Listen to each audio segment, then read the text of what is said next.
Así como el jurado o el Consejo de la Magistratura... Verá, Elida, me estás hablando a mí, No, y me hablas para acá, Elida, yo estoy tratando de hacer la apertura y me hablas acá, atendé, me ponchás a mí. No voy a tirar, si es la introducción, Elida. Jurado de Juiciamiento de Magistrado. Y claro que sí, eso que hablamos, Elida, todos los días, ¿eh? ¿Qué me pasa? ¿Qué me pasa?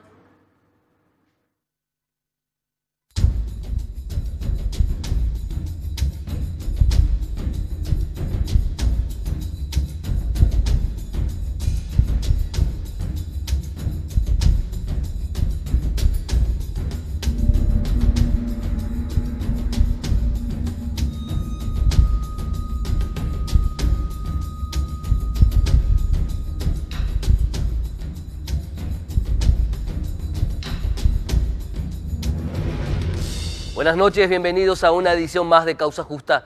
Así como el Consejo de la Magistratura hoy está en la mira de la crítica pública por la integración de la terna a candidatos o de la terna de candidatos a ocupar la Fiscalía General del Estado, el Jurado de Enjuiciamiento de Magistrados también está en un proceso de profunda crítica por parte de la ciudadanía por su constante negativa a dar a conocer el marco cual se toma en cuenta para llegar a cabo a sentencias condenatorias o absolutorias a magistrados de la nación. Es momento que tanto el Consejo de la Magistratura y el Jurado de Enjuiciamiento de Magistrados se comporten sus integrantes a la altura de lo que establece la Constitución Nacional y las normas que hablan sobre la transparencia pública en las decisiones de los órganos del Estado, incluso aquellos extrapoder como el Consejo de la Magistratura y como el Jurado de Enjuiciamiento de Magistrados, hasta tanto no exista una política transversal a cualquier administración, de transparencia total con respecto a estas dos instituciones tan delicadas que hacen a la vida judicial del país, seguiremos teniendo una justicia absolutamente permeable a cualquier tipo de interés o presión política y económica. Es por eso que desde Causa Justa, como hace ya más de 9 años, volvemos a exigir transparencia en estas dos instituciones. Y hablando del Consejo de la Magistratura, nuevamente hoy queremos abordar este tema porque, lejos de decrecer, van en aumento las críticas con relación a esta terna, pero también, más allá de eso, con relación a la forma que fue integrada esta terna. Componenda, arreglo, intereses solamente políticos, no sirvieron de nada los parámetros establecidos en base al cual se presentaron más de 100 candidatos. ¿Qué realmente pasó al interior del Consejo de la Magistratura?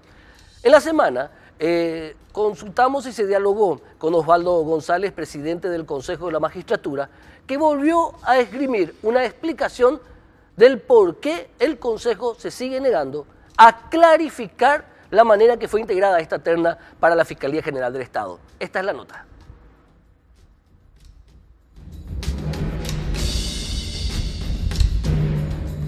A la figura de Javier Díaz Verón, que esto haya sido una terna a su medida, yo creo que el Consejo lo que hace es integrar una terna, no designa. Esto va a estar a cargo y lo van a tener las instituciones encargadas, o en este caso el Poder Ejecutivo, que es el que continúa en el proceso.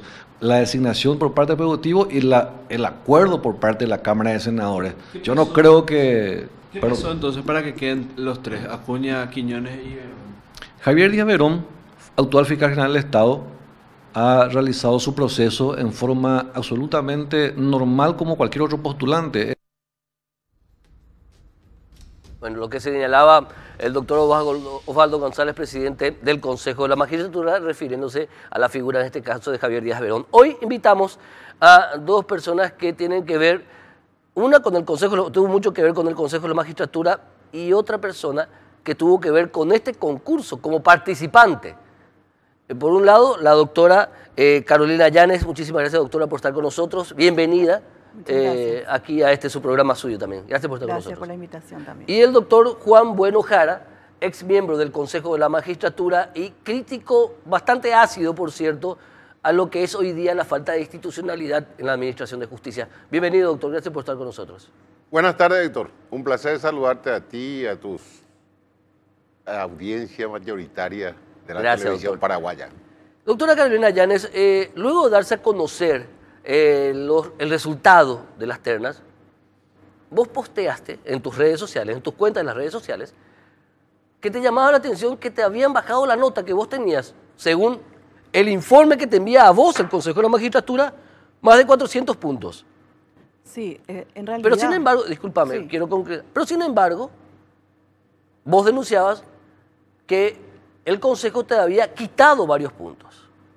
Sí, te cuento cómo sucedieron las cosas. Por favor. El viernes, posterior a la sesión extraordinaria, el viernes 25, empieza a correr en el WhatsApp una planilla, supuesta planilla, porque nosotros no tenemos, yo no tengo la certeza de que provenga del Consejo de la Magistratura, donde estaba parte del listado de los 93 postulantes con sus respectivos puntajes discriminados conforme a los diversos parágrafos que estaban establecidos en el reglamento, ¿verdad? Entonces yo miro eso y primeramente no le doy importancia porque digo, debe ser algún borrador que circula por ahí, porque ya estaba la terna obviamente integrada, y de repente veo mi nombre y miro así hasta la columna correspondiente al puntaje total y veo 317 puntos con 40. Yo dije, pero yo tengo más.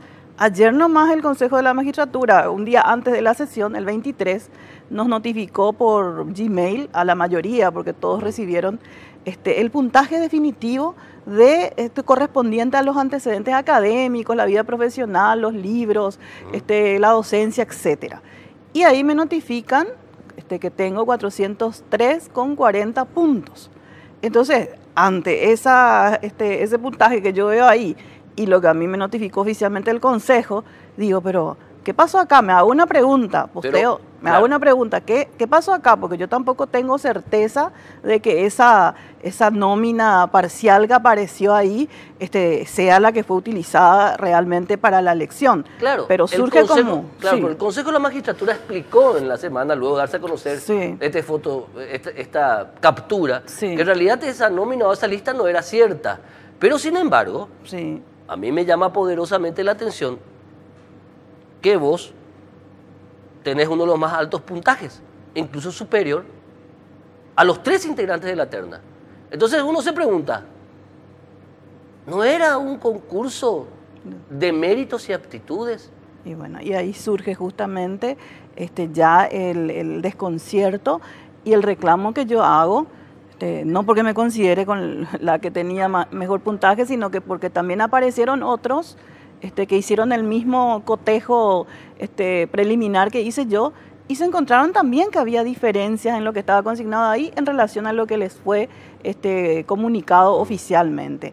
Y ahí es donde, como vos decís, a través de las redes, esto se prendió y todo el mundo empezó a comentar y bueno, se viralizó. Eso fue lo que pasó y se instaló una sospecha. Porque no hay transparencia. Porque no hay transparencia. Entonces, ante eso, yo solicité formalmente al Consejo de la Magistratura el mismo lunes 28, ¿verdad? Siguiente día hábil a eso, que me proporcionara toda la información relacionada a mi currículum, a mi puntaje definitivo, al puntaje que se consignó o se hubiese consignado supuestamente en el tratamiento de los candidatos, en la ponderación que obtuve en la audiencia pública y en el test de integridad.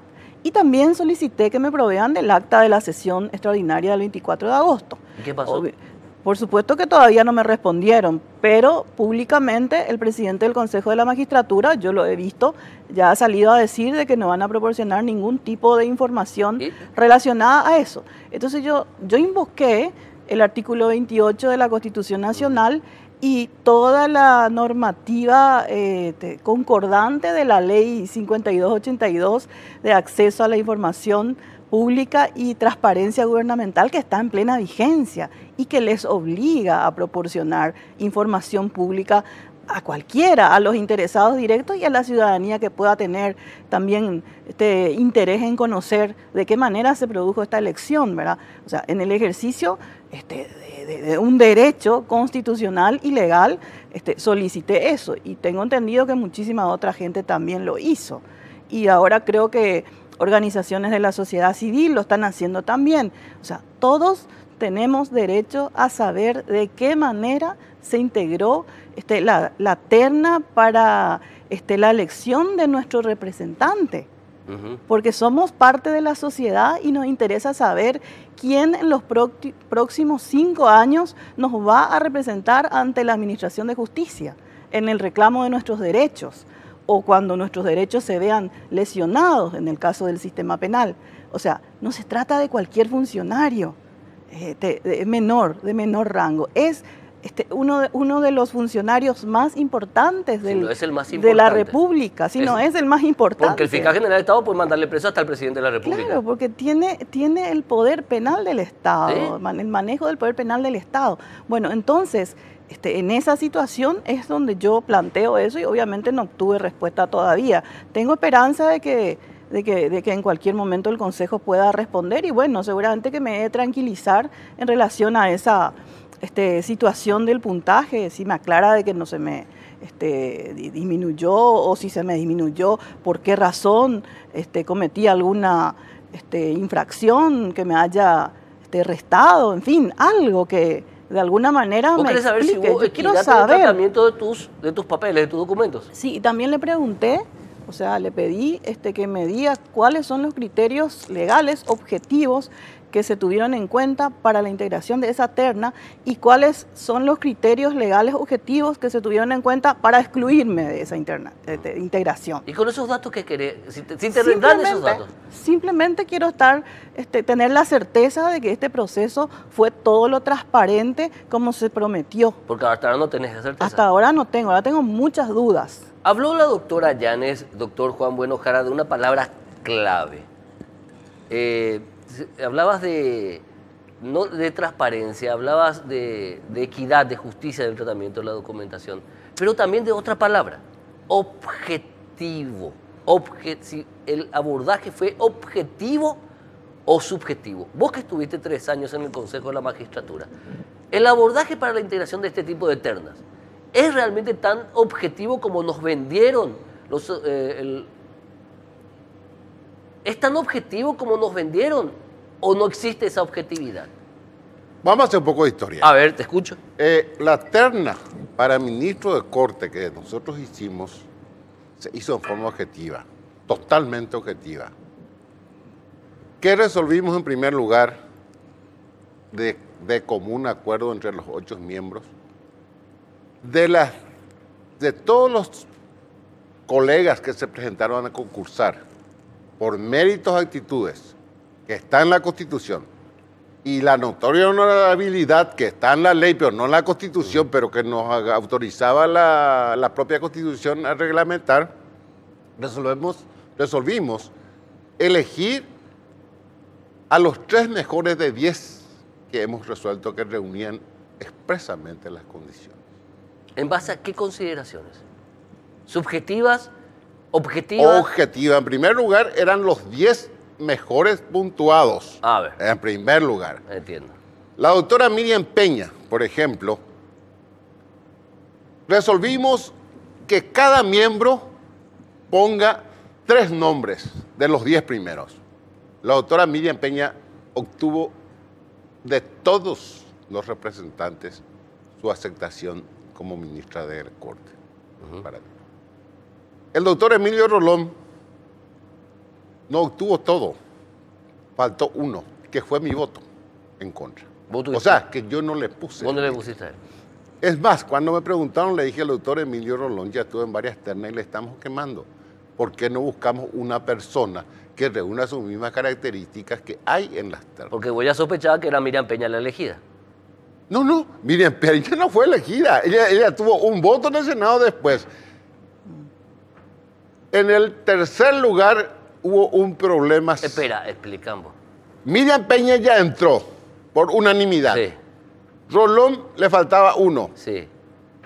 La tercera persona se empieza a elegir y entró una persona que también me opuse. Y incluso dije los motivos. ¿Quién era? Decía el nombre. Disculpa, era el doctor Con Gallardo, Marco Con Gallardo. Marcos. Me opuse, ¿Por qué personalmente te me opusiste? opuse. Y en su momento eso fue una discusión larga. Incluso el otro representante de los abogados, Adrián Salas, Sí. sale y en un momento dice, bueno, y vamos a votar y que bueno, Jara vote como quiera. Perfecto, le dije, yo no soy un cobarde, siempre he admitido que bueno, estoy solo, por más solo que esté, de que mi voto voy a dar en la forma en que pienso y fundamentando el porqué de mi voto. Ahí Enrique Riera tuvo un gesto plausible y dice, señores, vamos a discutir hasta que amanezca, pero vamos a procurar llegar a un consenso. Seguimos discutiendo, llegamos a un consenso, entró Linneo y Fran Saldívar. Sí. Que después Linneo y Fran Saldívar es vetado, el Senado lo elige y el presidente lo veta. ¿Por qué no Con Gallardo?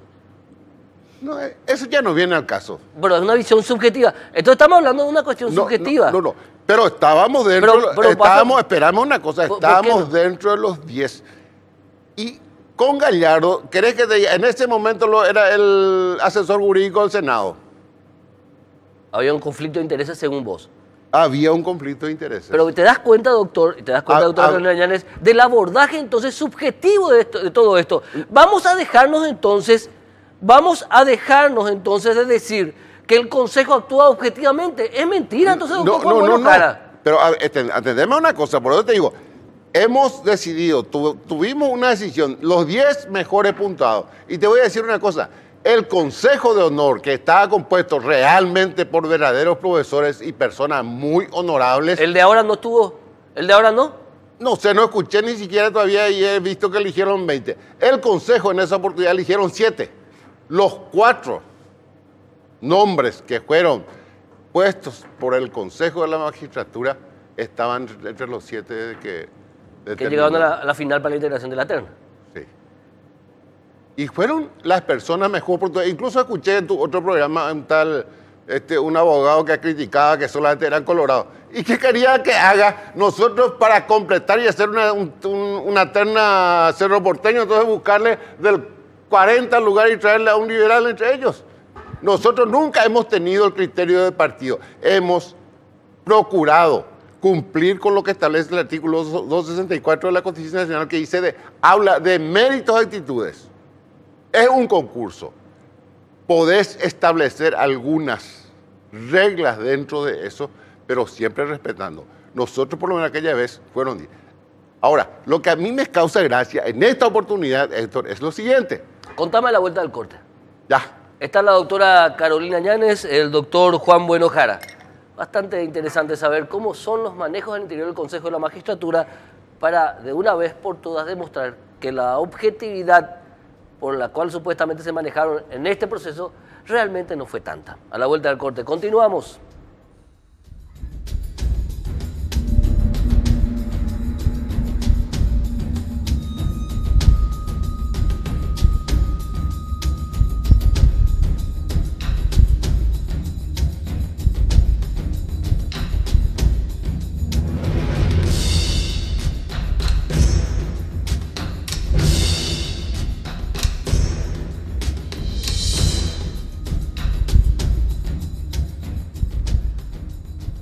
Seguimos, estamos en compañía de la doctora Carolina Llanes, una de las principales puntuadas en esta historia de una persona con una carrera dilatada en el ámbito de la magistratura y luego en el ámbito de la actividad del derecho privado, con un caudal enorme de currículum y que no integró la terna. Y también el doctor Juan Bueno Jara, ex miembro del Consejo de la Magistratura, que me prometió contarme algo antes de ir al corte en el primer bloque. ¿Qué me querías contar, doctor? Esto se cocinó hace rato esta terna. ¿Sabes cuándo? Cuando le sacaron a Julio Ríos, electo por la Cámara de Diputados correctamente y con una duración de 3 años del mandato, que hay jurisprudencia en otros casos incluso, le sacaron. ¿Por qué le sacaron? Porque le tenían a Salas, que primeramente era cartista, pues después Hugo Velázquez salió y se fue detrás Salas. Y Baqueta, que era lo disidente. Y Julio Ríos, si entraba, eran 3 y quedaban 5 y no podía integrar jamás una terna como Cartes quería. Y esto te lo puedo decir yo porque a mí personalmente me dijo, yo tengo el único cargo que me interesa, es la Fiscalía General del Estado. Ahí ya se... Ahora, lo que yo no entiendo por qué el Consejo hace toda una cuestión de un misterio, de algo que no es nada misterioso, y nos dice sencillamente, señores, nosotros hemos elegido a hasta 3 personas porque nos pareció que son los mejores. O por qué nos dice, cuando nosotros en el Consejo empezamos a instalar la notoria honorabilidad y hemos sacado a varios jueces de sus ternas del cargo que se presentaron, saca Enrique Baqueta, senador, una ley que obliga al Consejo a designar a las personas que se presentan a su cargo dentro de las ternas. Díaz Verón tenía que estar en esa terna, porque esa ley, a pesar de que hace 2 años hemos planteado una acción de inconstitucionalidad, la Corte nunca se pidió. O sea que esa ley está vigente y Díaz Verón tenía que entrar porque era su cargo y él se presentó para su cargo. Las otras 2 personas, evidentemente que teniendo tanta importancia el cargo de un... O sea, Díaz Verón tenía que entrar porque era su cargo. Claro, de acuerdo a esta ley. De acuerdo a esta ley que elaboró Enrique Baqueta. O sea, Enrique Baqueta le hizo el favor a Díaz Verón. En aquella época. Por eso es, Héctor, que en este país hay que tener mucho es cuidado. disidente. Porque esta ley vos podés hacer hoy porque te beneficia, pero mañana no sabes cómo te puede castigar o mandar a la cárcel. Y eso fue lo que pasó en esta vez. Ellos en aquella oportunidad, para defender a ciertos magistrados que le respondían a ellos y tenían mucha falencia en su actuación y antecedentes negativos, entonces evidentemente sacaron esa ley y nos ataron la mano al Consejo. Y a pesar de que hicimos, enviábamos a terna con 0 puntos por magistrado que estaba en su cargo, como el caso del presidente de la circunscripción judicial de Ciudad del Este, la Corte lo mismo le designaba. Así está, mi amigo. No, yo no sé por qué, entonces, directamente ellos tuvimos los votos, y es más, tuvieron el voto de los 2 disidentes que son Salas y Baqueta, que aceptaron. Entonces, por unanimidad hemos resuelto todos de que estos 3 eran los mejores. O sea, Díaz Verón por la ley y las otras 2 que tenían que acompañarle. ¿Qué te parece todo esto, doctora Carolina Llanes? Pues decías vos en el corte me decías lo que uno se entera. Sí, más allá de que el Consejo, dentro de su misma normativa, tenga la facultad discrecional de apartarse de los criterios objetivos, lo tiene que hacer de manera fundada. O sea, cualquier decisión que se tome dentro de una república donde hay un control sobre los actos de gobierno, en este caso, sobre el modo en que se conformó esta terna, tienen que estar fundados. Y eso es lo que falta acá. No sabemos por qué Juan y no Pedro.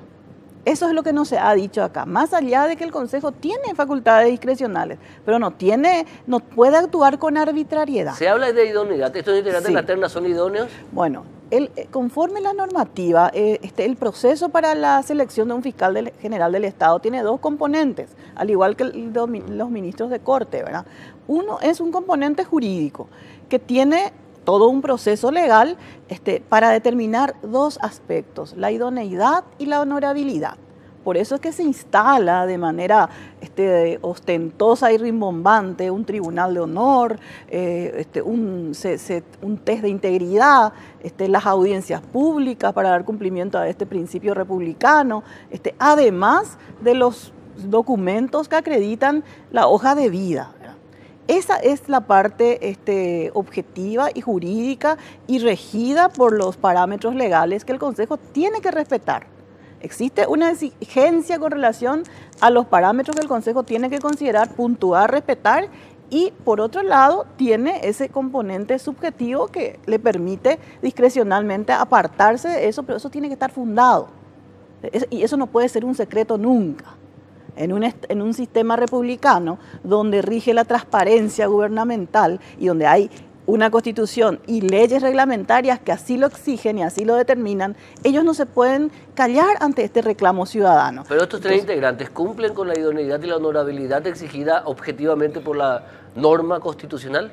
Yo no puedo hacer un juicio de valor sobre ellos, pero si esa planilla es real, si esa planilla utilizada es real y si los puntajes son esos, entonces yo quiero que el Consejo simplemente me diga qué otros elementos tuvieron en cuenta al desechar esos elementos que son objetivos y que son diferentes a lo de los otros postulantes. O sea, yo lo que estoy pidiendo es que se pronuncien sobre los criterios, que en este caso son objetivos, lo que la ley establece que tengan que ser objetivos, como para llegar a esa decisión, ¿verdad?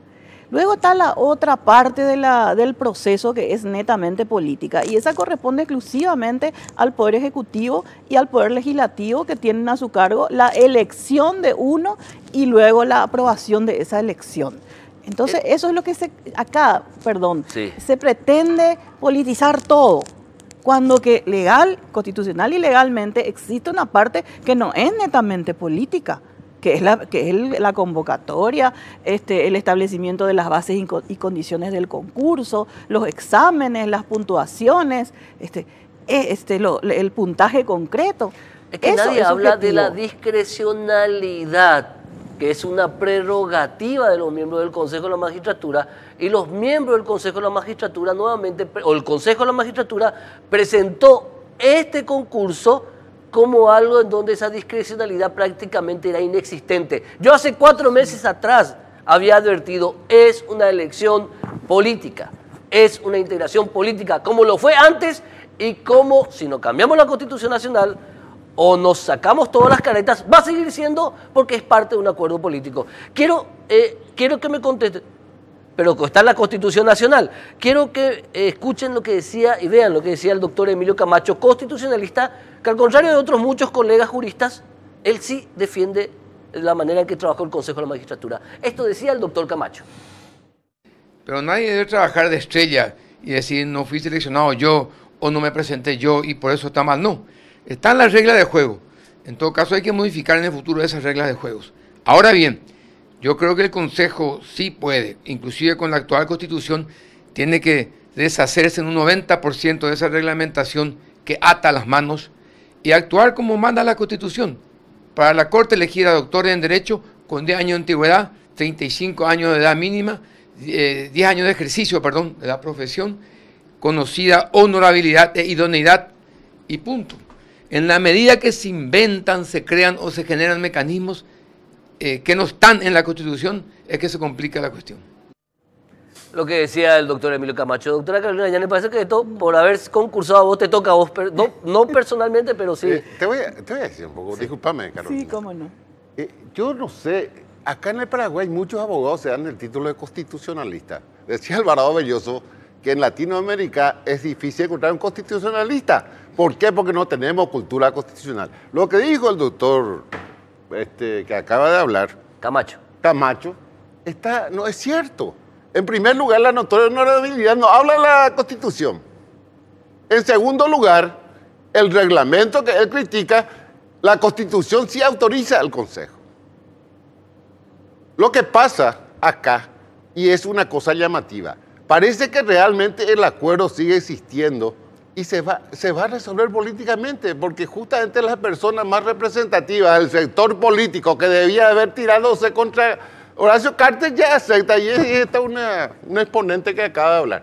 Héctor, yo te digo una cosa, el Consejo de la Magistratura es un órgano técnico que debe proveer la terna y el poder político. En el caso de la Corte, el Senado y en el caso del fiscal del Estado, el Poder Ejecutivo, son los que eligen en una decisión política. Pero ¿qué pasa? Esa decisión política que van a tomar, ellos saben que no tiene fundamento si tiene un consejo que actúa en forma independiente. ¿Por qué? Porque le puede poner personas que a ellos no le agrada. Y por eso decía yo, Julio Río, ¿por qué ya le sacaron? Porque tenían que tener esa mayoría absoluta de votos para poder designar a los tres, de tal forma que cualquiera de los tres que salga sea una persona accesible al poder, a la persona que lo eligió.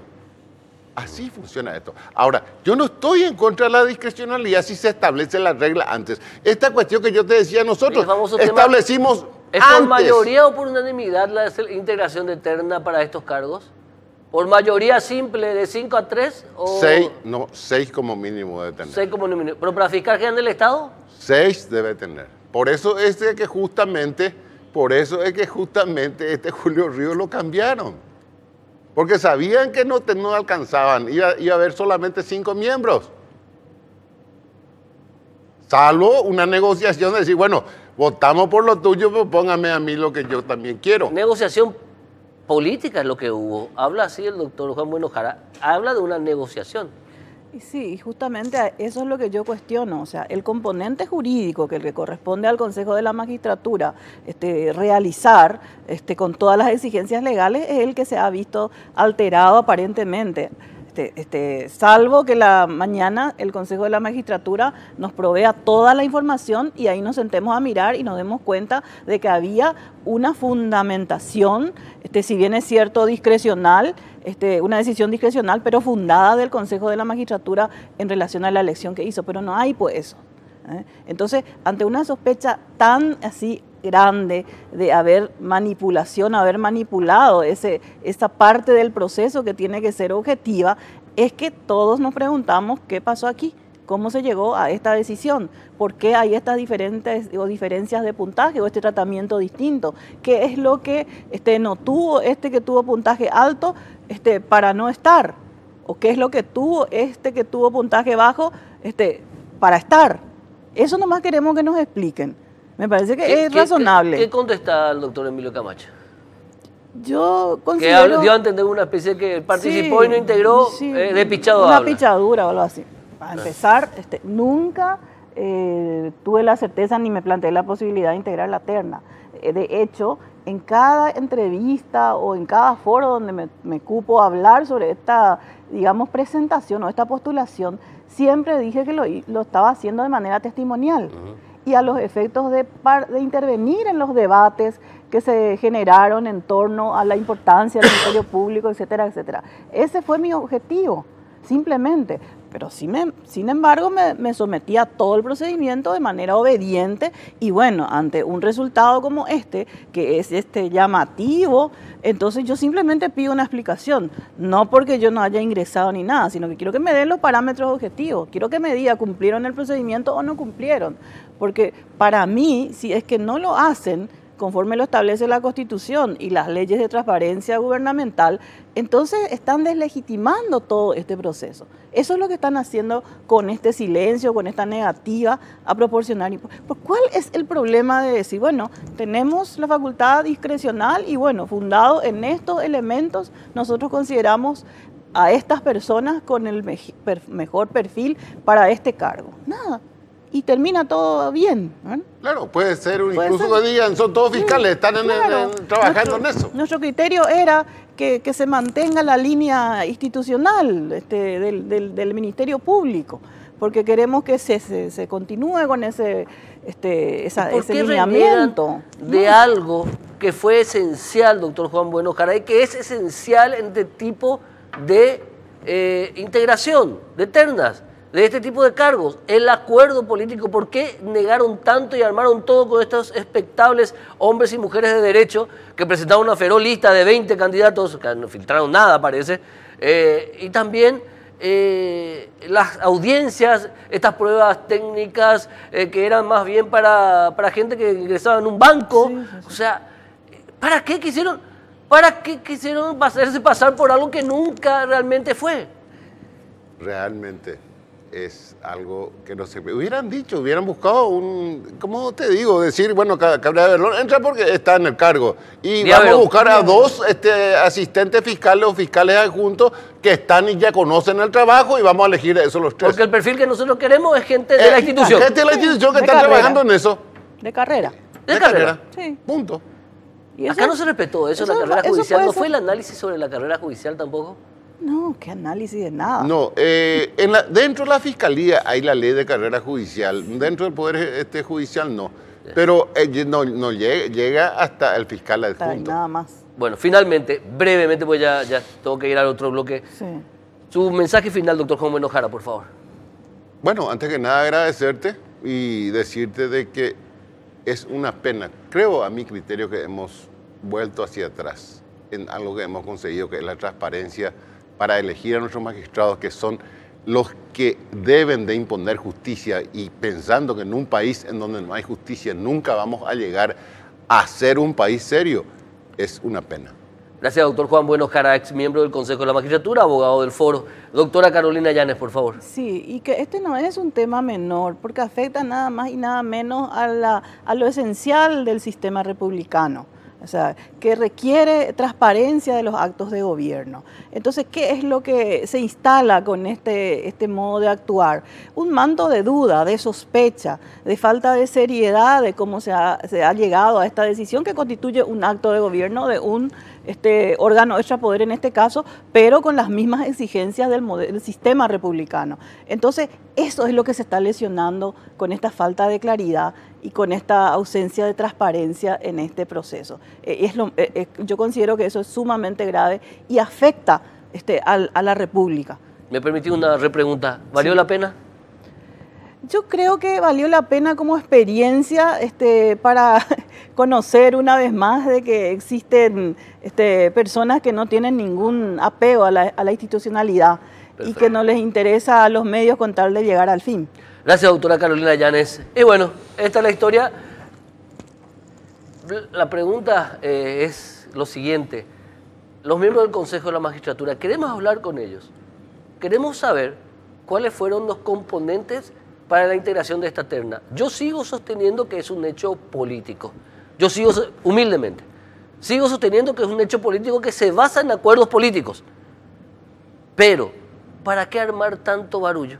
¿Para qué armar tanta parafernalia nefasta que al final de cuentas lo que hace es afectar a los integrantes de esta terna, dos de las cuales son fiscales de carrera, dos de las cuales lograron condenas, pero absolutas, como Sandra Quiñones y Victoria Acuña, y el otro fiscal general del Estado, Javier Díaz Verón, que más allá de críticas, tiene sus luces y sus sombras en la administración. Y al final de cuentas, el silencio del Consejo de la Magistratura lo que hace es tirar un lodo encima de los ternados. A la vuelta al corte, hablando de nuestra administración de justicia, vamos a hablar de un juez del Salto del Guairá que resolvió enviar a la cárcel de Coronel Oviedo a un hombre de 79 años de edad. A la vuelta al corte le contamos esta historia.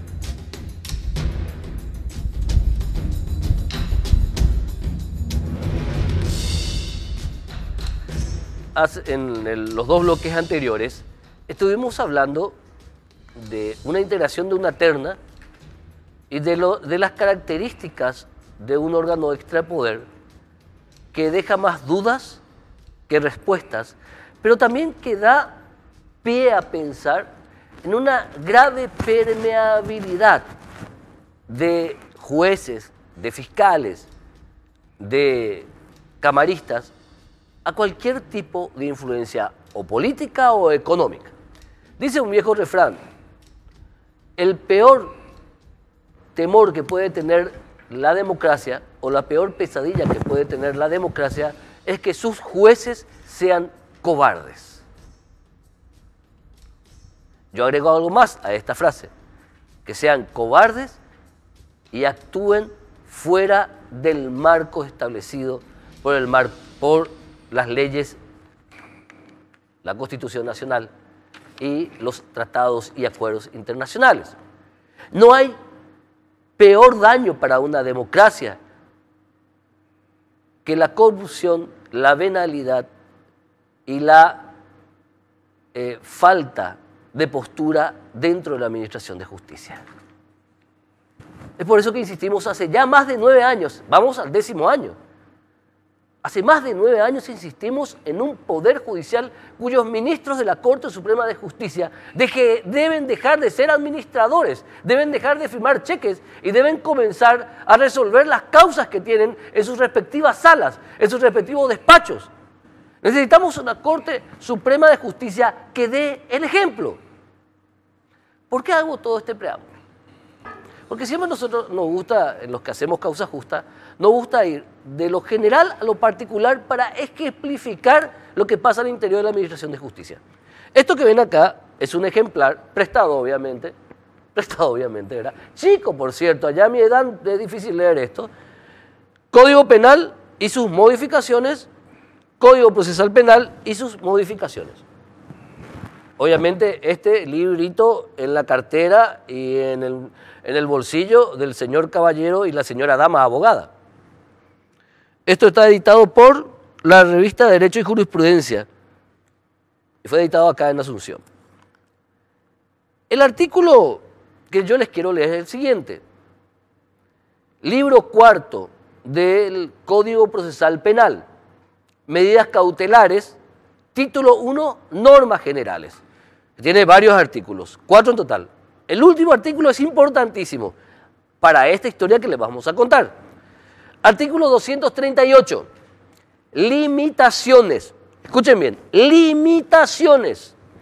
No se podrá decretar la prisión preventiva, no se podrá decretar la prisión preventiva de las personas mayores de 70 años, de las mujeres en los últimos meses de embarazo, de las madres durante la lactancia de sus hijos o de las personas afectadas por una enfermedad grave y terminal, debidamente comprobada. Punto seguido.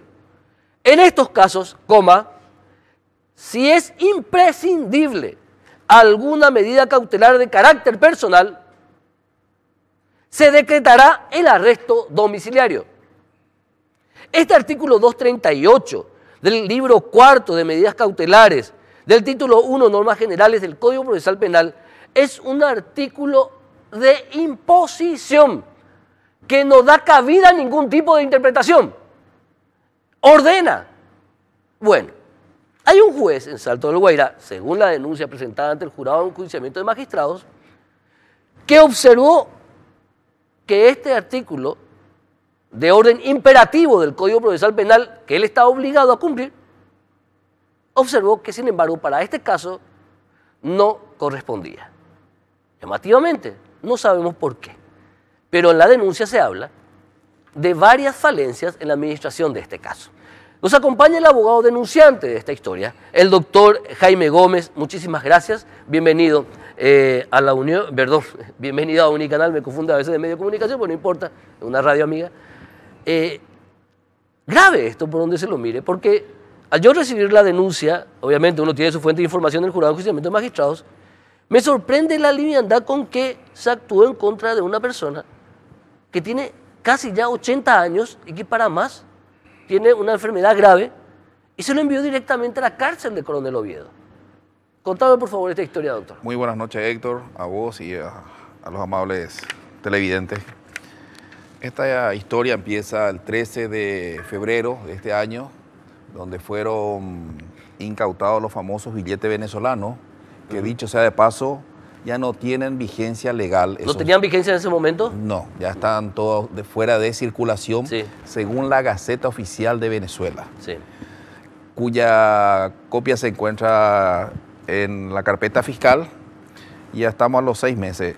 Este juez interpretó que la ley... ¿Quién es el juez? El juez se llama Samuel Silvero Martínez, juez penal de garantía número 2 de Salto de Guairá. Perfecto.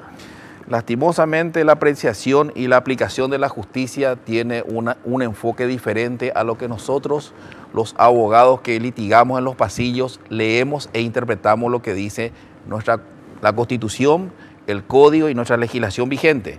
Como vos bien dijiste, en el artículo 238, habla expresamente que personas cumplidas los 70 años de edad, no se está analizando el hecho punible, no se está analizando si es un delito o un crimen, se está analizando la edad límite para que una persona pueda ser remitida a una penitenciaría. Sí.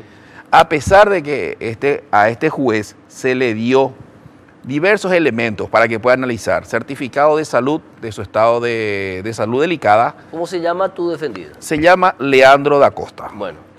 A pesar de todo eso, él a través de un acto interlocutorio solicita que se convierta en prisión preventiva y que sea remitido a que guarde reclusión en la sede de la Penitenciaría Regional de Coronel Oviedo.